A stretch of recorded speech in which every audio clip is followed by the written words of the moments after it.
isla de Pinos Arete, prendido al sur de La Habana, galeón de la flota hispana, ya no andas al garete, no te dispara el mosquete de soldadesca española, ni eres la hermanita sola de Cuba que casi pierde su mejor moneda verde en el cofre de una ola. Su mejor moneda verde en el cofre de una ola. Profesor, y aunque durante algunos años antes se habían asentado ya algunos colonos norteamericanos en la isla, sin duda la aprobación de la enmienda PLA también incentivó esa llegada de otros, y tenemos que decirlo que realmente también significó desarrollo para nuestro territorio, con bancos, hoteles, navieras que se construyeron aquí. Claro, ya desde 1898 ya se comienzan a establecer un grupo de norteamericanos muy pequeño, pero que se aprovecharon de la situación del caos que se había creado en el país y pudieron adquirir a muy bajo precio grandes extensiones de tierra. O sea, estos nuevos geófagos lo que hicieron fue comprarle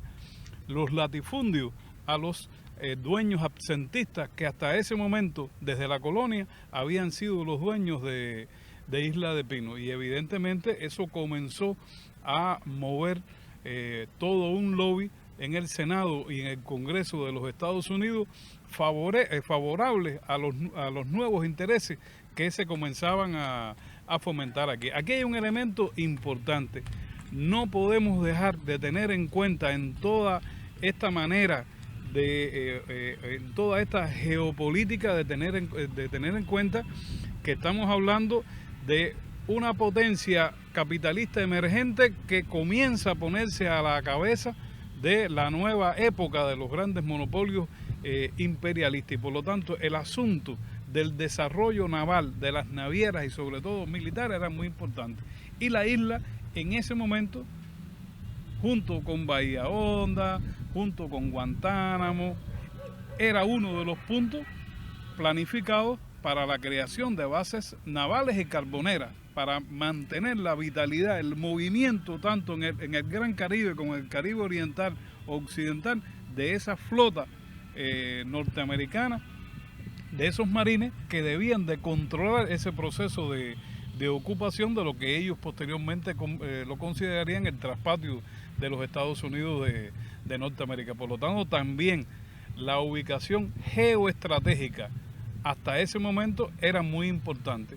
y por eso entonces es que se toma esta decisión, y al mismo tiempo hay que tener en cuenta eso que tú decías, ya también se incentiva que se establezca un grupo importante, digamos, no por el número, sino por la capacidad movilizativa de recursos financieros, que comenzaron entonces a estructurar todo un mecanismo económico sustentado en las compañías,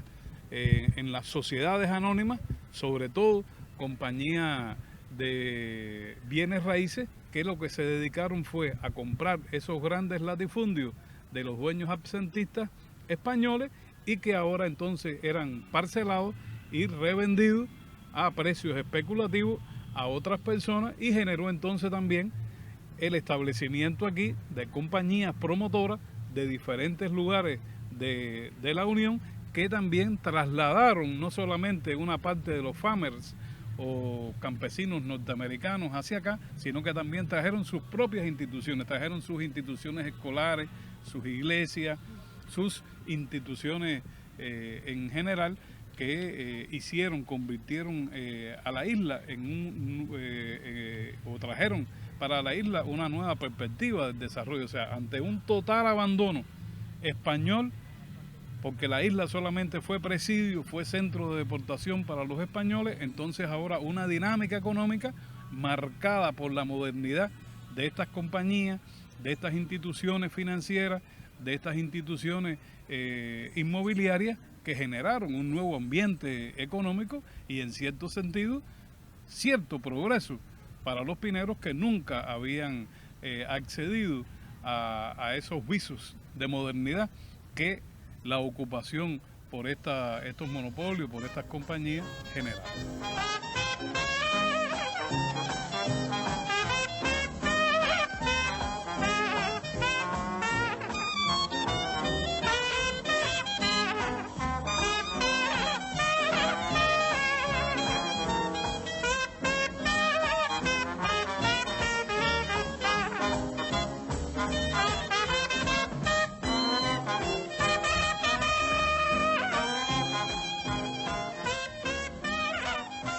profe, y en más de una ocasión le he escuchado hablar del poblado McKinley, que llega hasta nuestros días como una tradición oral, pero este presidente norteamericano le trajo a los cubanos unos cuantos conflictos, ¿verdad? Desde subestimar al ejército mambí, impedir su paso, su entrada a Santiago de Cuba, también la enmienda Platt. ¿Cree usted que deberíamos seguir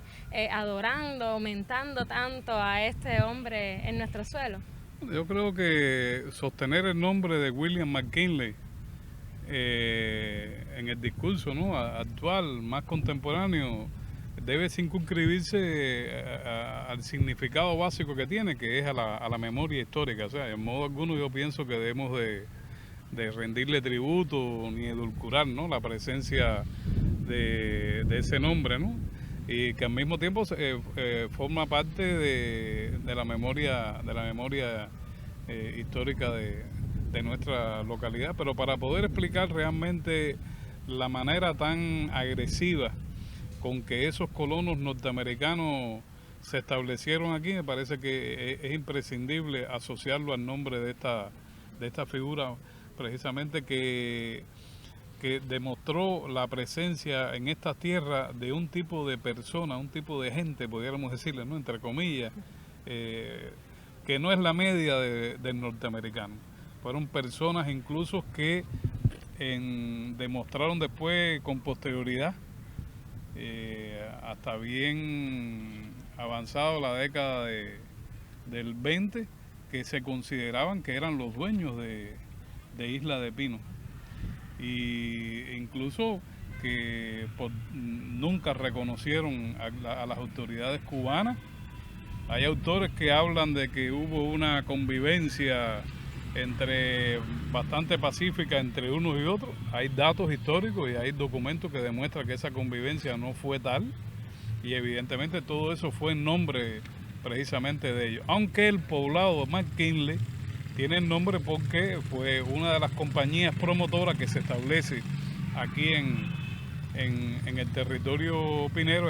eran procedentes de Búfalo, y en Búfalo fue donde lo asesinaron. O sea, McKinley fue uno de los presidentes que fue víctima del propio carácter parasitario, en descomposición del capitalismo moderno norteamericano. Pero pienso que en términos estrictamente para la ciencia histórica es imprescindible hablar de McKinley, aunque con esa salvedad que usted hacía. O sea, no es un hombre incluso que contribuyó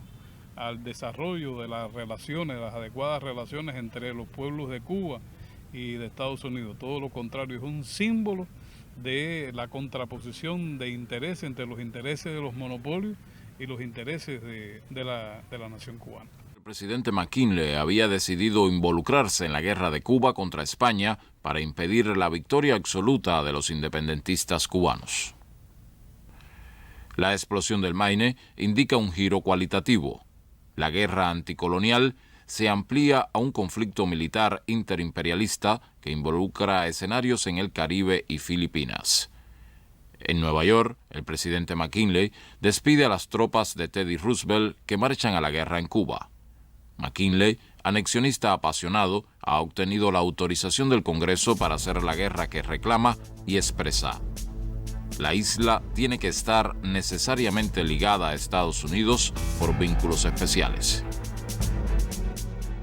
Establecida ya la enmienda Platt y la base naval de Guantánamo como su resultado, la jurisdicción de la isla se mantenía como un asunto pendiente, pero de ello conversaremos en nuestro próximo programa. Hasta entonces, no olvide que somos Apuntes, el programa de la televisión pinera que le permite conocer de dónde venimos para entender mejor hacia dónde vamos.